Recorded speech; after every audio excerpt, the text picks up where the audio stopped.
It's a dang on shame, man, that my team, which is now called the Washington Commanders, formerly the Washington Redskins, a team who was definitely drenched in racial tension for years over the name and the likeness that was on the helmet or the logo.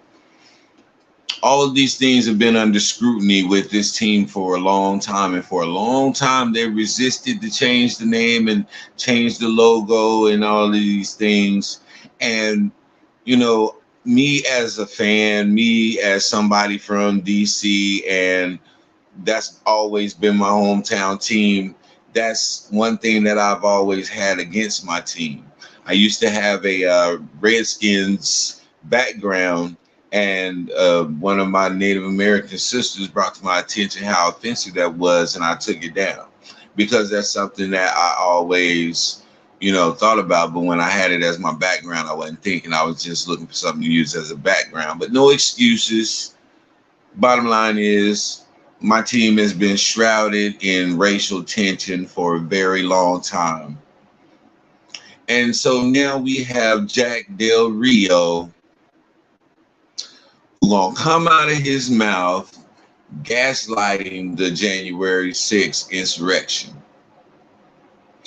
And this is not a good time for that, especially with them. They've been, not only have they been in that, they've been caught up in the John Gruden controversy that took place. Uh, then you have Brian Flores, who took out a lawsuit against the NFL for their discrimination against black head coaches, and which brought up the conversation of the Rooney Rule. If you don't know what the Rooney Rule is in the NFL, the Rooney Rule is a rule that was established in 2003 in the NFL by the Diversity Committee, and it states that they have to interview at the least interview a black or female um, coach for a quarterback coaching position, and positions that need to be filled as far as coaching goes. And a lot of times they will interview these coaches knowing that they're not going to hire them. They just want to check that box off so that they won't get in trouble and kind of cover their own butts. So these things are taking place, and people don't want to talk about the racism and the prejudice and all of those things like that goes on in these professional sporting organizations. But you have to look at it, because I was pulling up racist owners, and before I could even get the rest of the word out, Donald Sterling popped up. We all know that that's the infamous former owner of the Clippers, who made some real crazy remarks to his black girlfriend. So he had no problem sleeping with black women, but he did have a problem with black people as a whole. He's fine as long as we're the entertainment, which his girlfriend he considered entertainment. And so he felt comfortable in saying those racist things to her. But little did he know she was recording. And thank you, sister, once again for confirming what people already knew was taking place in these leagues. And that opened it up for Ron Sarver. If you don't know who Ron Sarver is, that's the owner of the Phoenix Suns, and he's in the same boat as Donald Sterling.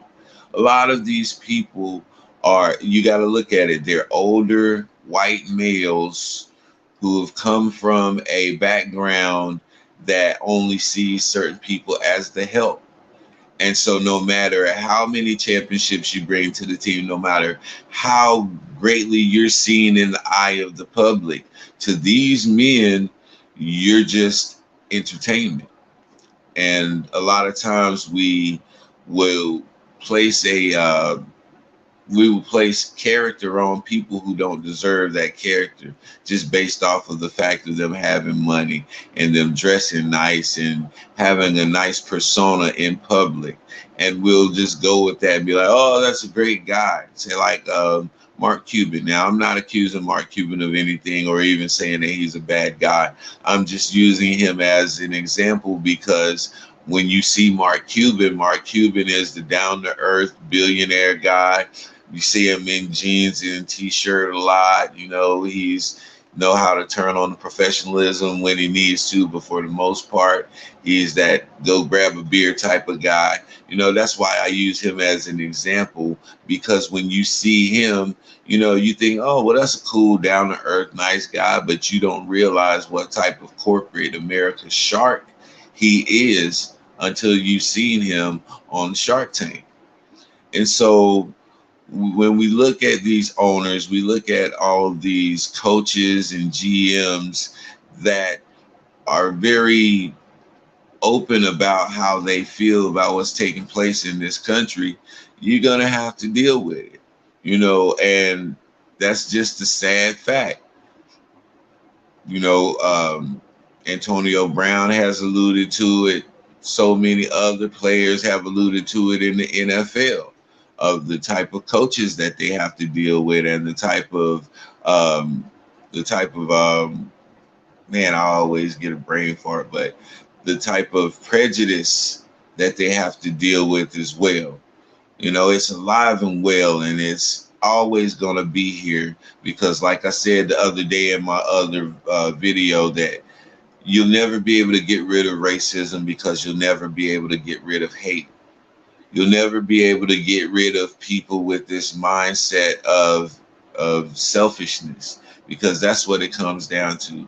Anytime you can disregard action that took the loss of life and threatened the democracy of our country, what does that label you? What does that describe? What would most people call someone who falls under that description? So I'm just saying, I take people at face value. Whatever you show me, then that's what I'm going to believe about you. And that's the way I'm going to act around you and treat you.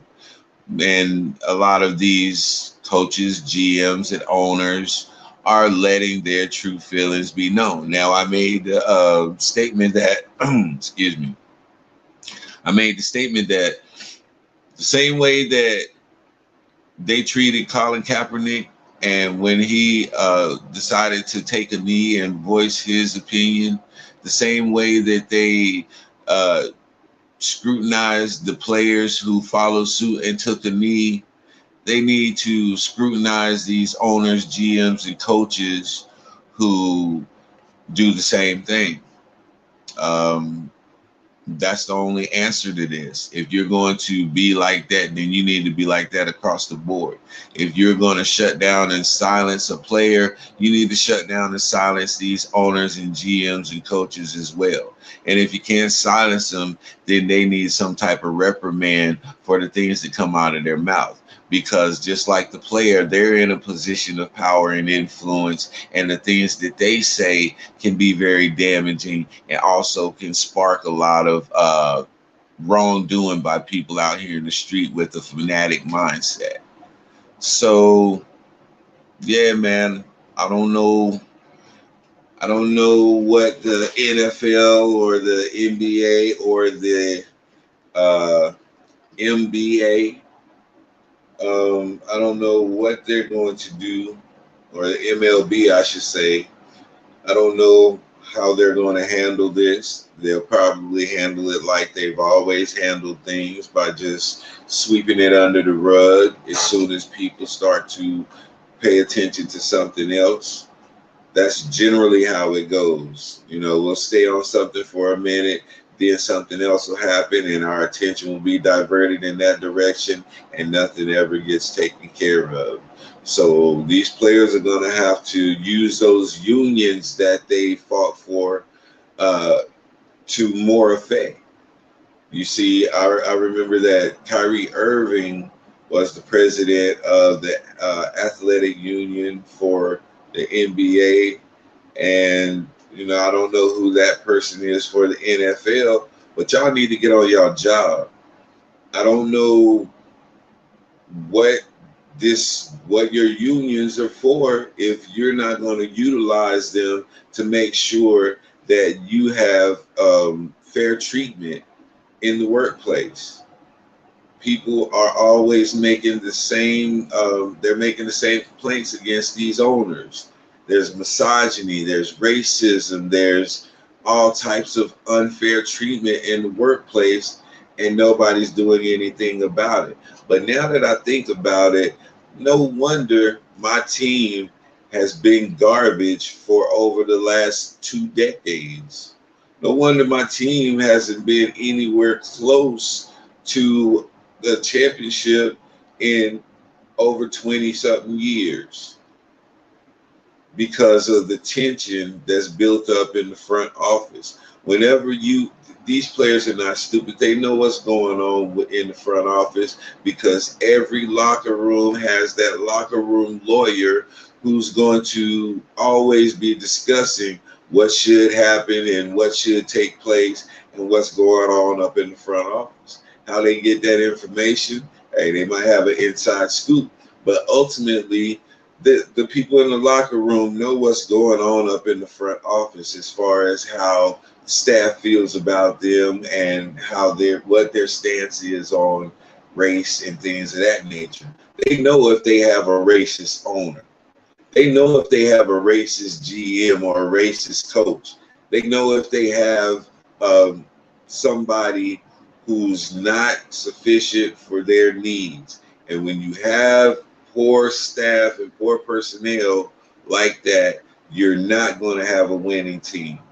That's why the Redskins, or excuse me, the Commanders will never win anything until they fix that issue. That's why the Clippers will never be in contention with the Lakers until they fix those issues, because they may have got rid of Donald Sterling, but Donald Sterling was not the only person who carried that mindset within that organization. So how many of those people with that mindset are still nestled in LA at the Clippers organization, carrying on that same mindset and the same system that Donald Sterling was pushing? And that goes all the way across the board. I seen that the female gymnasts in the United States are suing. Um, I guess they're suing the Olympics, or they're suing the United States government for $9 billion because of how they were sexually assaulted by someone who was supposed to be their doctor, was supposed to be a mentor, was supposed to be an authority figure in their life to help guide them in their careers. And he took advantage of a lot of those ladies, and a blind eye was turned to it for a long time. So it's headed by Simone Biles. Salute to you, sister. And she's got all these other female athletes on board to bring forth this $9 billion lawsuit. And I hope they win. I'm praying, I'm on their side 100% that they win this case, because if they win this case, it's going to send a notice out not only to the racists, but anybody who has a mindset that is set to exclude and to harm people and to hurt people. This is a notice. It's going to be set, and it's going to say that if you continue with this barbaric mindset, then we're going to make sure that it's hard for you to exist within this society that we are recreating. And that's by taking their money.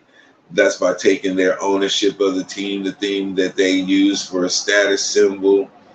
All of those surface level material shallow things that these people hold dear and place above all else. It reminds me of the speech that Joe Biden gave when he was talking about the pressure that was being placed on Russia and how they were sanctioning the Russian oligarchs in order to pressure them to pressure Vladimir Putin to stop his invasion of Ukraine. And that lets me know that if you take away rich people's toys and their sources of income and their ability to do all of the things that they do to make them feel like they're above everybody else in their elite status, if you threaten that, then that will cause them to rethink some things and line up. And so, following that template, this is what has to take place with these same types of oligarchs that we have here in the United States who carry this same old, barbaric, out of style, obsolete mindset of racism, misogyny, what is it? Um, just just hatred all the way across the board, because all of those things fall under the same umbrella. No matter what label you put on it, no matter what words you attach it to, it all falls under the umbrella of hate. So, yeah, that's all I really have to say about this one, y'all. Just keep your eyes and ears open, and we need to start holding our teams accountable because, like I said, Jack Del Rio is a representative of the team that I support. And so, even though it's my team, I'm going to have to be fair all the way across the board in dealing with this. I can't sugarcoat it just because it's my team and, I have this attachment to the team. No, there's some things that's far bigger than your entertainment. It's far bigger than what you see as an investment, because we all do emotionally invest in these teams.